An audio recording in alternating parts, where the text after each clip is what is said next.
There were 3 forks in the sink. That's how I knew. We hadn't eaten together in 4 days, and I'd been eating granola bars over the trash can like a raccoon. 3 forks. One of them still had pesto on it. I stood there for 20 minutes, just staring at them.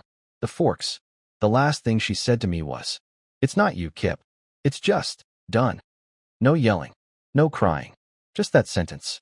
Then she walked upstairs, locked the bathroom door, and played ocean sounds through her phone speaker until I left the hallway. I didn't argue. I didn't say a word. I just went downstairs, picked up my jacket, and walked out. Not even shoes. Socks. On concrete. It was drizzling. I remember that because I could feel the cold through my heel where the fabric had worn thin. She didn't expect that. She thought I'd cry, beg, offer to fix whatever she'd already decided was broken. But I didn't. Because I couldn't.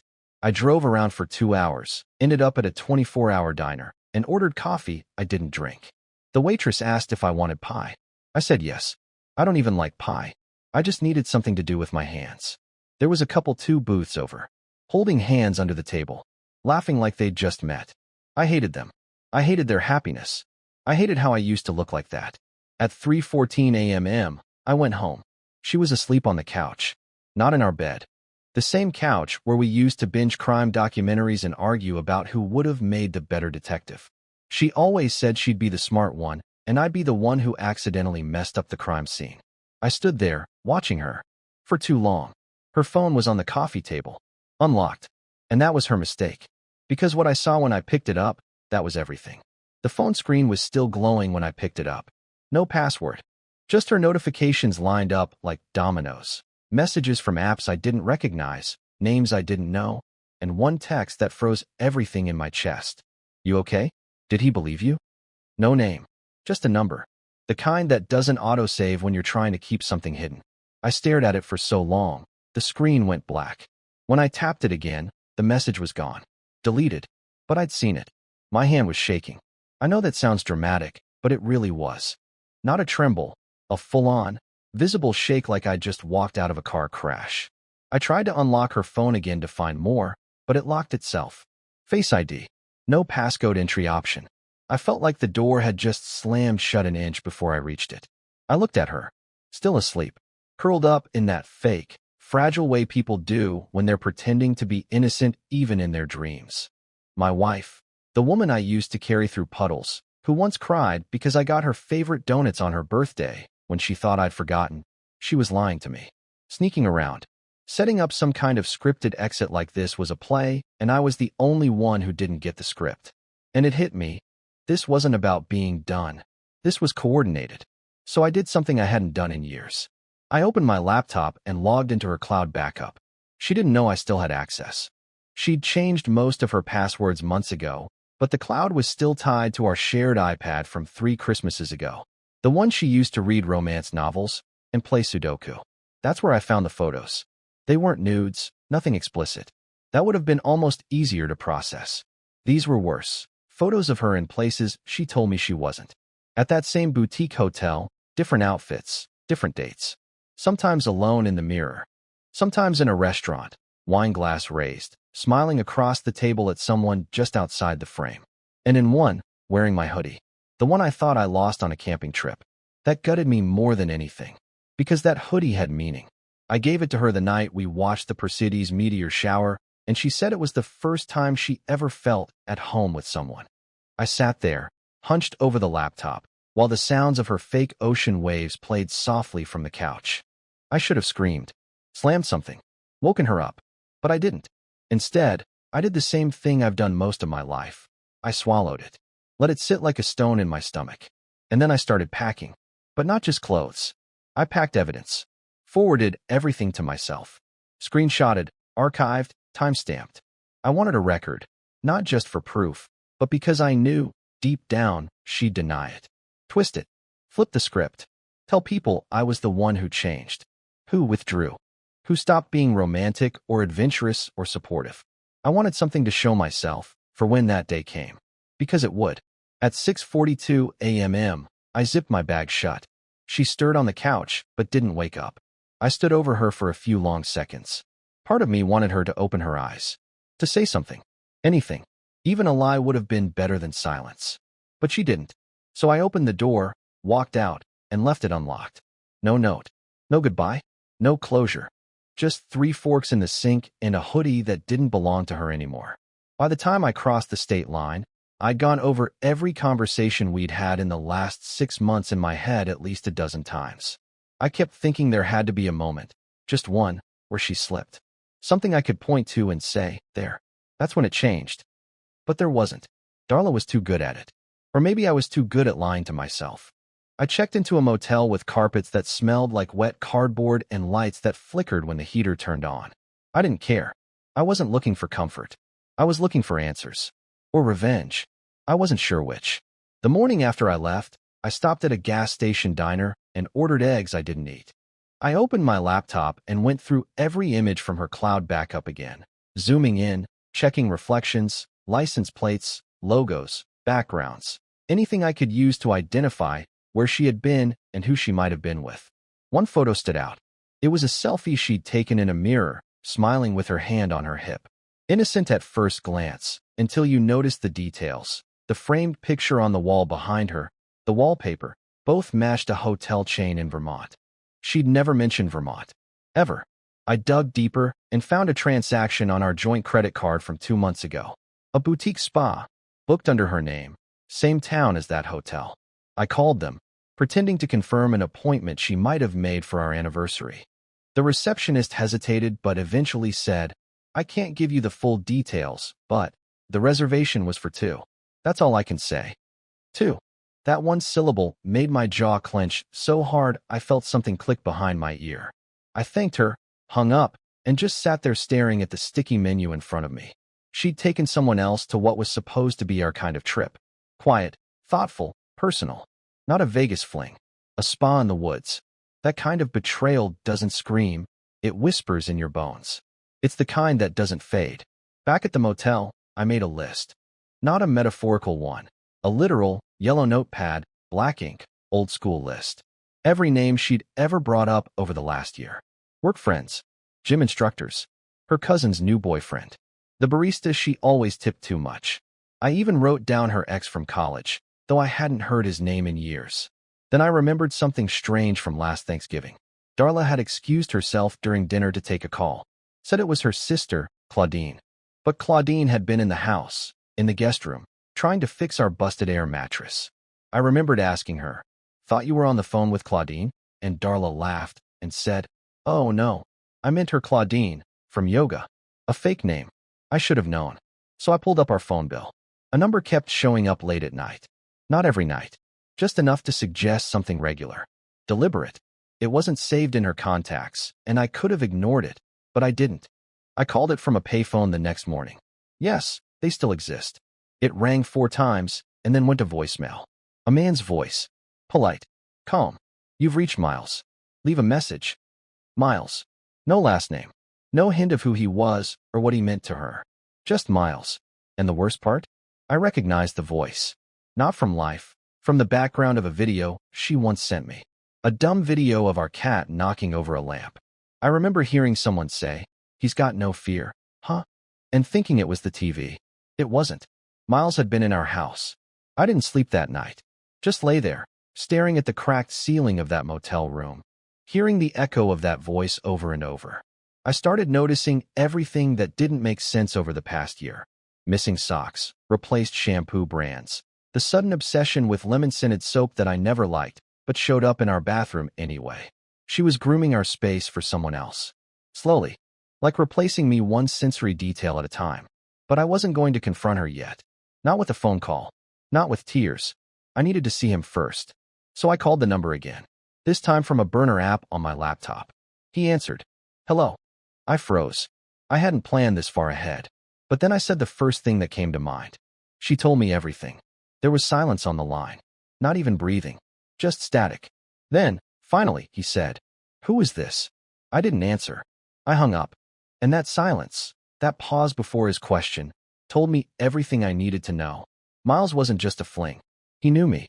And worse, I was pretty sure I knew him too. I didn't sleep after the phone call. I just sat there in the hard-backed motel chair, staring at my reflection in the black screen of the turned-off television. The light above me buzzed. The kind of cheap flicker you only notice when you've got nowhere else to focus your brain. I looked like someone else, pale, hollow-eyed, older than I'd ever looked in my life. I'd aged 5 years in 5 days. But that voice on the phone, Miles, that pause, that tension, that brief, sharp inhale before he asked who I was, that was enough to confirm everything. He knew. And worse, he was scared. I needed to know why. I went back to the list I'd made, scratched through names I'd already eliminated, then circled the ones I hadn't seen in years. There was one name I kept skipping over without thinking, Julian Miles Becker, a guy I used to work with back at the city's IT office before I went fully remote. We weren't friends exactly, but we played on the same company trivia team, shared lunches, made jokes about terrible routers. He left the job about 2 years ago and moved out of state, or so I thought. I hadn't seen him since. Until 2 weeks ago. It hit me like a wave. That night Darla said she was going to a women's leadership mixer downtown. I drove to pick up dinner.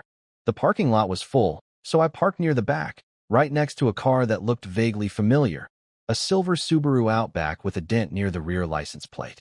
I remembered thinking, that looks like Julian's car. I hadn't thought anything of it. Now I couldn't stop thinking about it. I dug through my old contacts, and, sure enough, Julian's last known number matched the one labeled Miles on the bill. I stared at it for a long time before rage finally broke through the surface of my skull. This wasn't some stranger she met online. It wasn't a new fling or a midlife crisis hookup. It was someone from my life. My job. My world. I sat there in that motel room for hours imagining every scenario. When did it start? Had it been going on when we hosted that barbecue last summer? When I grilled burgers while Darla laughed at something on her phone, not looking up once as I burned mine to a crisp? Was he the one who left that baseball cap in her car that she claimed belonged to her cousin? I wanted to drive straight to his address, knock on the door, and throw every ugly truth on his doorstep. But I didn't even know where he lived now. So I did what I always did when the world stopped making sense. I over-researched. Old forums, company rosters, mutual LinkedIn contacts. I finally found a clue in an alumni newsletter from our old office. Julian had joined a private tech consultancy based in town. Their staff bios were private, but the firm's social media wasn't. And there it was, a post from 3 weeks ago, with a photo of the team at a community fundraiser. And there, right in the back, blurred but undeniable, was Julian Miles Becker. He hadn't moved. He was here. The whole time. Living his life like nothing was wrong. Like he wasn't sleeping with someone else's wife and pretending he didn't know who was on the other end of the phone. I felt this terrible calm set in. The kind of calm that only comes when your brain is done panicking and you're running entirely on instinct. I didn't want revenge. Not in the slasher movie way. I wanted the truth. The full truth. And I knew I wouldn't get it from Darla. Not without her spinning it, gaslighting me, turning her betrayal into my failure. So I decided to start with Julian. I sent an email to his firm, pretending to be a potential client looking for a consultation. I kept it vague, professional, polite. I used a fake name, fake business address, and requested a 15-minute in-person consult to discuss potential tech needs for a boutique client migration. He replied. Or, someone did, but the reply was from his email address. Happy to meet, it said. Tomorrow at 9:30 a.m. Here's the location. I stared at that message for a long time. Not out of fear. Not anymore. It was the anticipation. The slow, rising certainty that I wasn't crazy, that everything I'd been piecing together was real, and that tomorrow, I'd finally look the man in the face who broke the quiet, stable life I'd spent a decade building. But I still didn't know why. And as much as I hated to admit it, part of me wanted to understand that more than anything. Because people don't just destroy lives for fun. They do it for reasons. And I needed to hear his. The office was in a gentrified warehouse district. One of those startup-style buildings with exposed brick, pour-over coffee stations, and fake plants in matte black pots. I pulled up 15 minutes early and sat in my car watching the glass door, trying to keep my breathing steady. My palms were damp. It felt like going to a job interview for a position I didn't apply for, at a company that had already fired me without telling me. At exactly 9:27 a.m., I stepped inside. A woman at the front desk glanced up and asked if I was there for the consult with Julian. I nodded. She smiled, picked up the phone, and said a few words I didn't hear. I was too busy staring at a framed quote on the wall that said, "We don't fix problems. We dissolved them. I wasn't sure what that meant, but it made me hate this place even more. Julian came out wearing a navy button-up, hair styled neatly, looking exactly like someone who gets invited to leadership brunches. His smile was wide, his handshake firm, but his eyes flickered the second he saw me. Recognition. And something else, like he was flipping through internal files trying to figure out how much I knew. Kip, he said. He didn't ask if it was me. He already knew. Julian, I replied, shaking his hand. His palm was warm. Too warm. He led me into a small glass meeting room and offered me water. I declined. He didn't sit down right away, like he was trying to project authority. I just pulled out the chair and sat. He followed. Appreciate you reaching out, he said smoothly. So, tell me about this. Boutique client migration? I didn't say anything at first. Just looked at him. Watched how he crossed his legs, adjusted the cuff of his shirt, the way his mouth stayed half open in anticipation. I could see how Darla might fall for this version of him. Polished, composed, calculated. I leaned forward slightly. You've been in my house, I said. The change in him was so subtle most people wouldn't have caught it. But I did. The slight drop in his chin, the twitch at the corner of his mouth, the faint narrowing of his eyes like a camera lens adjusting to unexpected light. Kip, he said again, but slower this time. I think you might be confused. No, I cut him off. You were there. I've heard your voice. On a video. You told my cat he had no fear. You texted her at 3 a.m. You took her to Vermont. You called her when she was pretending to be in the shower. You slept in my bed. Don't pretend you didn't. Julian looked down at the table for a moment, as if gathering strength. Then he let out a slow exhale, the kind people use when they want to seem thoughtful or remorseful, but really just want time to figure out which version of the truth to tell. I didn't plan for any of this, he said finally. It just happened. I laughed. Actually laughed. Not because it was funny, but because it was such a weak, pathetic thing to say. The kind of line you give when you've run out of actual justifications. She was married, I said. To me. You remember me, right? We used to eat turkey sandwiches in the break room. You're the guy who gave me advice about buying a used car. You came to my engagement party. He looked away. That part hurt him, I could tell. But not enough. I'm not the villain you think I am, he said. It started when she came to see me about a tech issue. Her laptop was overheating. She said you were too busy to help. I work from home, I replied. I fix those issues for a living. He didn't answer. She told me things, he added after a pause. She said you'd changed. That you didn't talk to her anymore. That you'd stopped showing affection. That you weren't present. That one nearly made me flinch. Because that was the part I'd feared the most. Not the betrayal, but the idea that she'd rewritten me into a villain to justify her own story. That she'd taken our quiet routines, our stability, and twisted them into neglect. Was any of that true? He asked, like he had the right. You don't get to ask me that, I said. Julian sighed, like he was the one suffering. Then he leaned back in his chair and said something I didn't expect. She's not who you think she is. I stared at him. What's that supposed to mean? He hesitated, choosing his words. Then, she told me she was leaving you. That she already had. But she also said, this wasn't the first time. Not with me. That she's done this before. That there was a guy before you. And another one before him. My mouth went dry. She said she doesn't believe in permanence, he continued. That people are chapters, not destinations. That it's better to leave before things rot. I sat still, perfectly still, because if I moved, I might break. Julian leaned forward, almost whispering now. I thought she loved me, but she stopped returning my calls 3 days ago. Changed her number. Ghosted me. I blinked. What? He nodded. I think she used me to blow up her life. Like she uses everyone. I felt the air leave my lungs, like the floor beneath me had just shifted slightly. Because if that was true, if even he didn't know what he was to her, then what the hell had I been? Julian looked broken now. Or maybe he always had been, and I was just now seeing it. I stood up. He didn't stop me. Didn't ask for forgiveness. Just sat there looking at the wall behind me like he was hoping there was some exit he hadn't noticed yet. When I got to the door, I turned back and said quietly, you were in my house. That's something you don't come back from. And then I left. But I didn't go back to the motel. Because there was one more person I needed to talk to. Not Darla. Her mother. The drive to Laramie Ridge took 3 hours.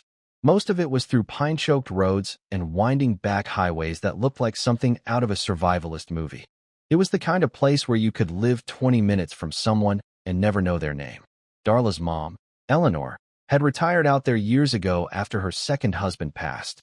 We'd only visited once, for a painfully awkward Thanksgiving full of dry turkey and even drier conversation. Eleanor was never unkind to me, just distant. Her affection came in the form of passive-aggressive observations. "Oh, Kip, I thought you were taller." Or, "You sure do blink a lot when you're nervous." I always chalked it up to age and wine. But now, as I turned into the long gravel driveway and saw that rust-colored cabin appear through the trees, I realized I didn't know Eleanor at all. And maybe I never knew Darla either.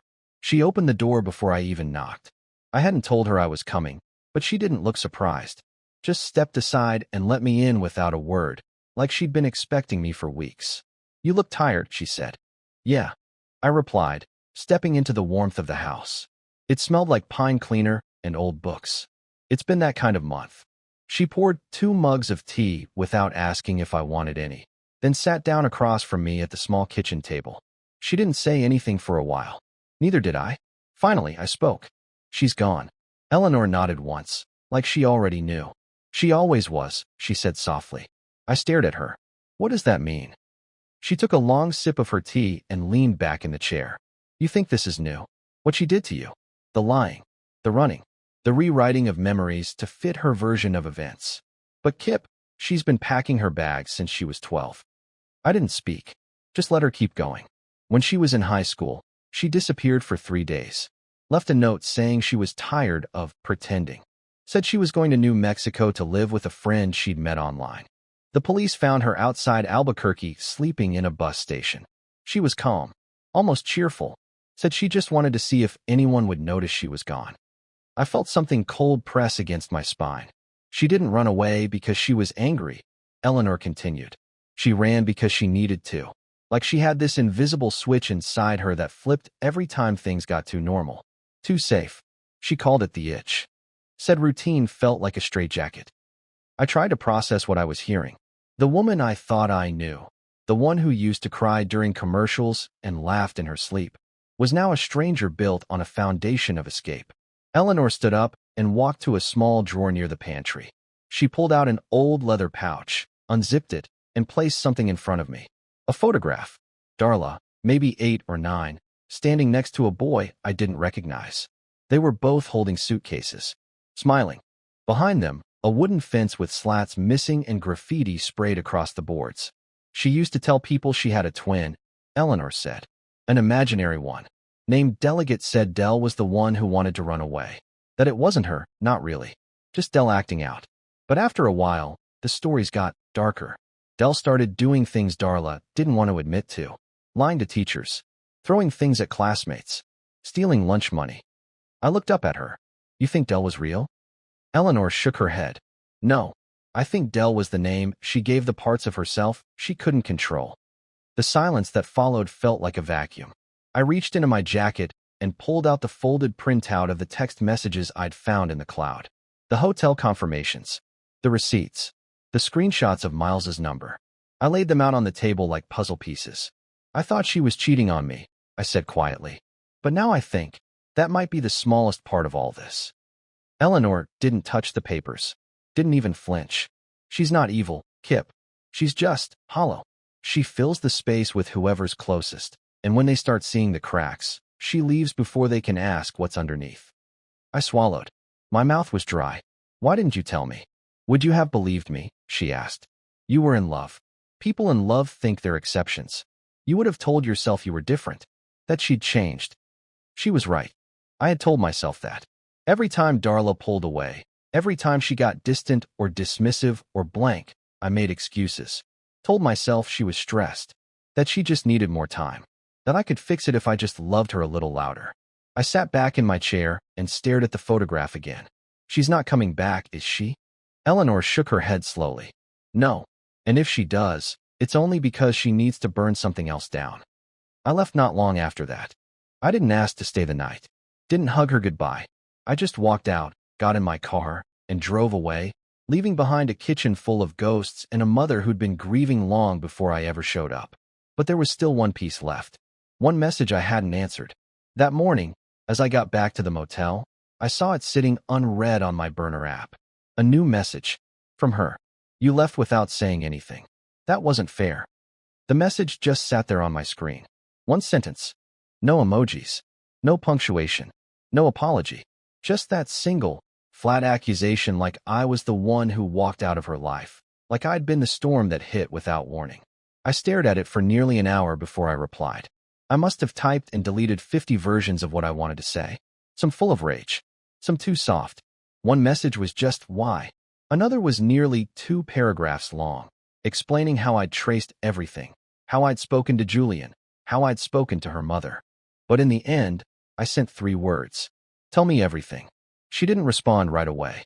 I waited, sitting in that same motel chair that had become my second spine. I watched the light through the blinds crawl up the wall and fade again.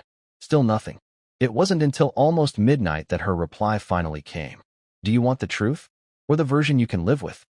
I didn't answer. I didn't need to. She sent another message a few minutes later. I never stopped loving you. But that's never been enough for me. And just like that, the trap was reset. Because she knew. She knew exactly how to say things that felt like closure, but were just open-ended enough to leave a thread dangling. A thread I could chase if I wasn't careful. It wasn't affection. It was control. A deep, practiced manipulation I'd mistaken for sincerity more times than I could count. I was done chasing. I already talked to Julian. I texted. He says you ghosted him too. That this is what you do. That you collect people and drop them when they stop being shiny. The typing bubble popped up, then disappeared, then reappeared. He wasn't supposed to talk to you. But he did. Another pause. Then, you think he's innocent? You think I'm the whole story? I sat up. My chest tightened. What does that mean? I asked. She replied instantly this time. Julian came to me first. At the gym. He flirted. He pushed. He asked questions about you. Said you were distant. Said you were coasting. He wanted me before I even thought about saying yes. I didn't want to believe her. But something about it made sense. Julian had always hovered a little too close to my life. The trivia nights. The way he'd accidentally show up at the same lunch spots I liked. Once, he even offered to help Darla with her taxes when I was traveling. Why didn't you just tell me? I asked. She replied, because I wanted to feel chosen again. I wanted to feel like I mattered more than a routine. And he made me feel that way, until he didn't. My hands were shaking again. Not with rage this time. With exhaustion. The kind of bone-deep weariness that comes from realizing there's no clear villain. Just damage passed back and forth like some poisoned inheritance. I waited a moment. Then sent. You lied to me. For months. Her reply came slower now. I didn't lie. I just didn't tell you the parts that would make you leave. I didn't even know how to respond to that. Because that's what manipulation is, isn't it? Not always a direct betrayal. Just the careful hiding of the pieces that don't fit the narrative. A spotlight that's always angled away from the mess behind the curtain. But then she sent one final message. One that didn't feel calculated. One that felt real. I left because I didn't want to turn into my mother. Bitter. Static. Half-lived. I loved you, Kip. But I loved what you gave me more than I loved who I was with you. And that's not your fault. I read it 3 times. Each time it made less sense, and more. And just like that, I realized she wasn't asking to come back. She was trying to make peace with what she'd already done. I didn't reply. I couldn't. Not yet. Instead, I powered down the burner phone, packed my bag, and checked out of the motel. There was one more thing I needed to do before I closed this chapter. Something I'd been avoiding since day one. I had to go home. Not to confront her. Not to win her back. But to see what was left of the life we'd built. And decide if I was going to burn it to the ground, or let it stand empty. When I pulled into the driveway, it was just past 7 a.m. The sky was painted that pale gray blue that only exists for a few minutes at dawn, and the world was still too quiet, like it hadn't made up its mind yet about being alive for the day. My lawn was overgrown. One of the trash bins had toppled over and rolled halfway down the sidewalk. The wind had been here, but no one else. I unlocked the front door slowly, almost expecting to feel something heavy, a wall of grief or anger waiting on the other side. But it was just a house. A quiet, familiar, dusty house. The kind you could walk into and forget why you left in the first place. Everything was exactly where I'd left it. The ring still sat on the nightstand. Her shoes were gone from the hallway, but the faint imprint of them remained in the dust. A few drawers were half open, as if she'd pulled them too fast in her hurry to pack. And then I saw it. On the kitchen counter. A single envelope. No name. No handwriting. Just there. I opened it carefully, like it might explode. Inside was a Polaroid, one of the ones we took on our second anniversary. We were at the lake. She was wearing my flannel. I was holding a tiny cupcake in my hand with a sparkler stuck in it. We both looked ridiculous. And happy. Not fake happy. Not smile for the camera happy. Just two people who didn't know yet what was coming. On the back of the photo, she'd written 6 words. I'm sorry. You deserve the truth. That was it. No begging. No explanation. No plea for forgiveness. And for the first time in weeks, I felt calm. It's a strange thing, realizing you don't need someone's apology to forgive them. You don't even need to understand everything. You just need to know that whatever it was, it's over. That it has no more power over you. That it lives in the past now, where it belongs. I didn't burn the photo. I didn't throw it away. I put it in a drawer, beneath a stack of old manuals and unpaid bills, where it would stay, not as a wound, but as a reminder of who I used to be and who I never want to be again. In the days that followed, I cleaned the house top to bottom, bought new sheets, repainted the living room. Nothing drastic, nothing dramatic, just small, quiet revolutions. I started going on walks at sunrise. I finally fixed the porch light that had been flickering for a year. I even adopted a dog, a rescue mutt with one floppy ear and a bark 3 sizes too big for his body. I named him Saturn, because like the planet, he showed up when I was spinning and gave me a new orbit. And Darla? I never heard from her again. But sometimes, at night, when the wind shakes the windows and the floor creaks like it's remembering something, I imagine her somewhere far away, standing in a kitchen that doesn't belong to me, wondering if I ever forgave her. And the truth is, I did. Not because she asked, not because she earned it, but because I finally realized the hardest part of letting go isn't leaving someone behind. It's not following them when they leave. And I didn't. I stayed. I rebuilt. And for the first time in years, I'm home.